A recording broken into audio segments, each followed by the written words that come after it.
So, flopping around on the ground is actually kind of interesting. Look, I like the jiggering movement, but I felt on my back like, what can I do with this jigger? And I felt like I was like blanking out that way. Um, so next time I'd probably allow myself to move my arms and not just be so precise about the jiggering of the feet flexing and the not flexing, like the movement. Like, I kind of want to pull myself more, you know, back and forth. I kind of liked the fact that it was really, like, the sun is going down here, so it's mostly the light of the laptop that you're seeing right now on my face, because it's starting to go down. But I kind of liked that because I was like, oh, it's kind of backlit, so it's kind of a little bit creative. So it's kind of like, oh, well, I could put the light on, but I was like, well, let's see how it looks. Let's see what kind of creative effect it has. So I was kind of playing with the light there that way a little bit without realizing it. It's kind of a background noise in my head on a subconscious level. I kind of became aware of myself doing that halfway through. But I found the darker, not bright light, like from the my brain went blank. It does that. I found that not having the light, the main light on, and just letting the natural light die down gradually kind of helped me really tune in. The lack of light kind of helped me relax. Because I find bright lights very off-putting for me. Unless it's something like that I'm trying to read, because as being dyslexic, it's kind of hard for me to read, but I get by. But, something, unless I'm drawing something really highly detailed, like where I need the light, otherwise the light kind of puts me off a bit, and makes me feel a little bit, I don't know, uneasy or vulnerable. So when the light was dying, I kind of left it that way. Just to see what my body was doing. I don't know if you can see it on the camera. I will try and, put an effect over it where you can see a bit more. But I think the point of this exercise was to kind of tap into my feeling on what you were saying in the video, was feeling what's going on more than thinking about what it looks like.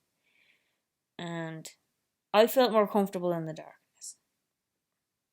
And I felt more comfortable people not fully seeing my face or what way my hair was at the time, or I just felt more comfortable that way. And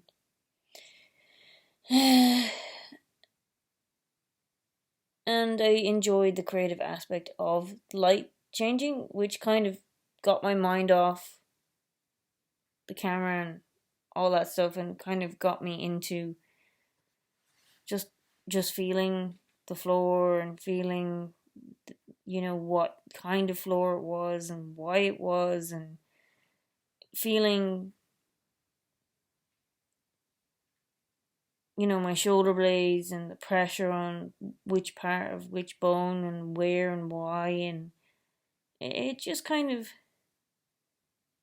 like, I felt like I could do more possibilities if I really slowed it down even more and really allowed myself to fall kind of deeper into the ground, if that makes sense. Like kind of I could pivot more here, or my body wanted to twist and twirl, and it wanted to do more than what I was doing.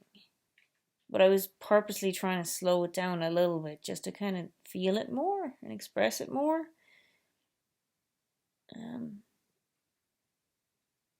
But yeah, it felt natural to me because, like, I think everybody knows this, but I am 100% stream of consciousness 90% of the time. So I did not find this exercise hard. Especially the speaking part. I did not find that hard. My brain turned off once or twice because of the low light, because I got too relaxed. But maybe this could be a good way for me to, having low light, to do my stretches in. Maybe I might find it easier to jigger slightly, as I call it. I don't call it rocking, I call it jiggering. To jigger. I like the word jigger.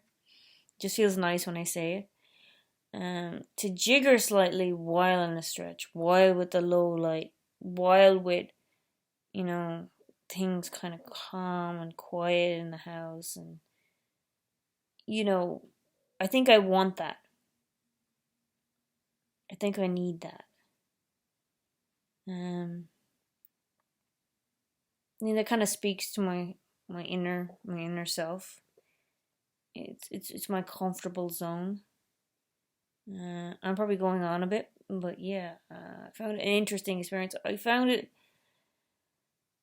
a little bit difficult in the space that I'm in because the pole's in the way, or there's a wall in the way. If I hadn't, like, if it was warmer, I would have done this on the beach and recorded it on the beach, because I would have liked to do this in the sand and push my body into the, like, burrow into the sand with my hands, or jigger on the sand and, like, see, can I get the sand to shake as I jigger? I would have liked to do that over on a hard concrete floor with, like, a small thin carpet this size. Like, seriously, it is actually that size, and it's all worn down and old. I have to get a new one, but money, it's always the way. So yeah, I enjoy doing it. I'd probably experiment more, for sure. Anyway, I'm going on way too much.